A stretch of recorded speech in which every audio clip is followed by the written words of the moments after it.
Last on the podcast here, and it's an atrocious, rough segue. I wanted to move back to the United States and just discuss a very worrying trend that I've been seeing on kind of that populist, America First, MAGA right, whatever you want to call it. I've noticed that there's a trend of some of these new candidates that are willing to embrace the big lie, take Trump's perspective on things, Trump's endorsed, are not only fine with violence or illiberal means, but they seem to be abusive, especially towards women and people that are not as strong as them. And by not as strong as them, I mean children, people that really can't defend themselves. And it's something that I've been kind of waiting a while to talk about.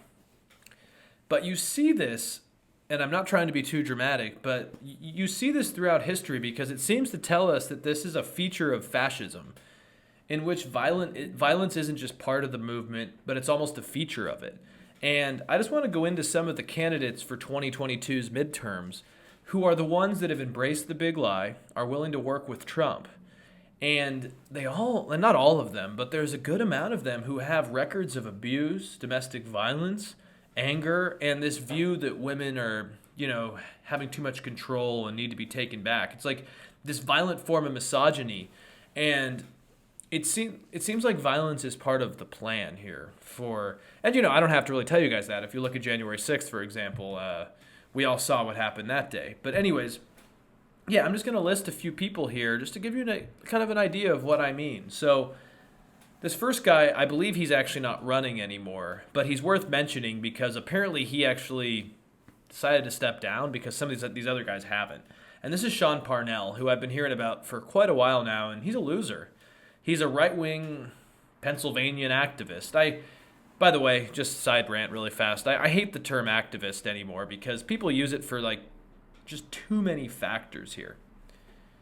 Anyways, basically, he was a former Army Ranger who earned Trump's endorsement in his state's 2022 Senate primary 2 months ago. But according to Slate magazine and just everything I've heard about him over the last several months, his ex-wife testified that he once strangled her and then hit their children. And it's pretty much proven at this point. There's so many reports about it that there would have to be a massive conspiracy, which there isn't. And then in 2019, meanwhile, he also made an appearance on Fox Nation in which he blamed feminism for creating women tyrants and asserted that men don't have to put up with that bullshit of high-maintenance narcissistic women. And this language sticks, and it's kind of an idea of hey, you don't agree with them, you don't agree with what they're doing, well, feel free to stand up against it. Feel free to kind of take a little extra step there to be violent. And this is that force, that willingness to be violent that really kind of terrifies me about where the right is going. And this guy's problematic, obviously troubled, needs someone to blame for probably his troubles, and has become a misogynistic pig. And it's something you just really never like to see.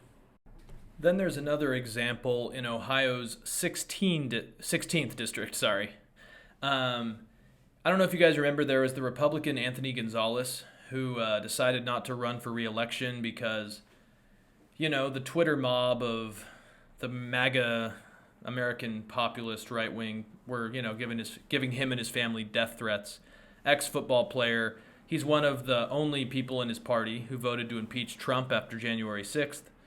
And so Trump, of course, endorsed a one-time aide of his named Max Miller. And according to Stephanie Grisham, who I always hate these Trump aides, in this case, old press secretary, who in her book talked about what he did. But apparently he pushed her against a wall and hit her. Miller also has pleaded no contest to misdemeanor charges related to an alleged 2007 assault. So, this is a guy with not a great track record.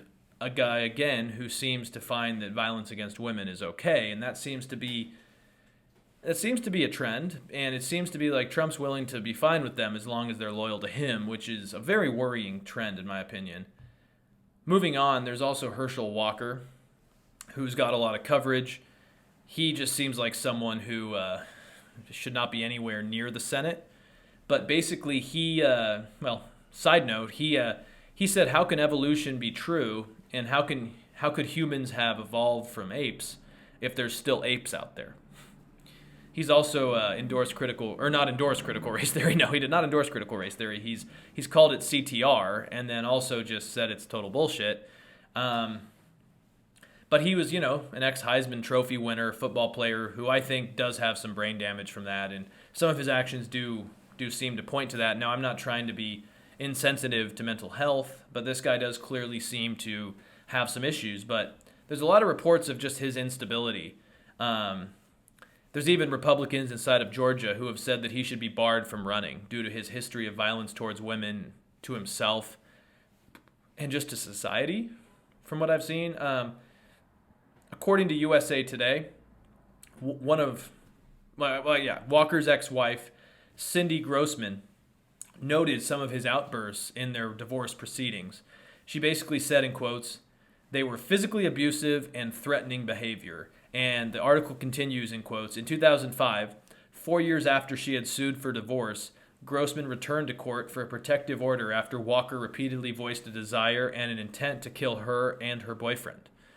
He's also joked about wanting to get in a violent standoff with police. He's also, and this is just kind of a side note, which I can't really back up, but I've just heard reports of it, so don't, take this with a grain of salt. Take this with a grain of salt. But there's reports that he used to play Russian roulette with himself, and maybe that's a no important thing here, but I don't know. If you're playing Russian roulette with yourself, I don't even know what that says about you as a person. But Herschel Walker is definitely not a stable character who is fine with violence. He's very pro January 6th, pro what happened that day, very Trumpy. Just another figure that should not be even close to the office. And the last one I'll mention is there's this really awful character in Missouri named Eric Greitens, and he was actually the former governor, but now he's running for Senate. He's appeared with some of the great cast of characters like Rudy Giuliani. He's also hired Donald Trump Jr.'s girlfriend, Kimberly Guilfoyle, as the national chair of his campaign. And he actually resigned as governor in 2018 after multiple allegations of violence and sexual assault were placed on him by a woman who was not his wife. And since then, there are even more allegations now in which his actual ex-wife, which I now understand why she would want to divorce him, accused him of abusing her and their children while they were married, according to The Hill. And also according to some court documents that I saw from a local Missouri paper, he was physically abusive and demonstrated, in quotes, such unstable and coercive behavior that steps were taken to limit his access to firearms, according to new allegations from his ex-wife, which were revealed in court records on Monday. And this guy is running for the Senate, and while, Parnell, who I mentioned earlier, has kind of stepped back, he's actually just going further. He was endorsed by Trump. He's been on Steve Bannon's podcast. And I think the only reason Trump likes him is because he promises to get rid of Mitch McConnell. He's pro-January 6th. He believes the big lie. And he's kind of, another soldier for Trump's lies. And, this brings up probably something I could do another episode on. But I think Trump needs to be careful here and the Republicans in general, because what was it, 2018? Yeah, it was 2018 where Roy Moore, people thought he was a shoo-in against the Democrat because he was a Republican, but he was clearly a pedophile, hanging out at malls, hitting on middle school and high school girls.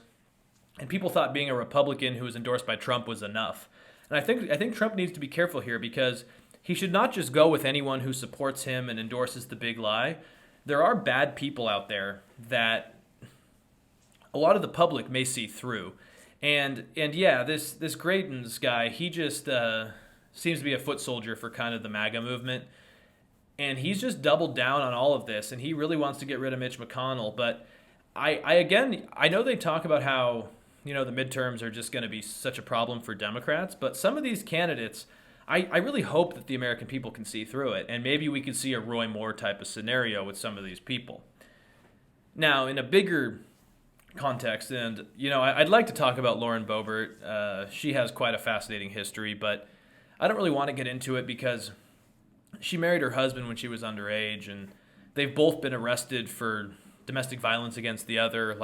There's clearly a trend of something unstable there as well, but I'll admit I don't know enough about it, and I don't really just want to attack someone's character without having more information on it. But she also is someone who definitely has a history of violence. I will just say that, as well as her husband, who there's domestic abuse charges on his side of it as well. But I think the bigger picture that worries me here is that there is an appetite for people like the ones I've mentioned from the base.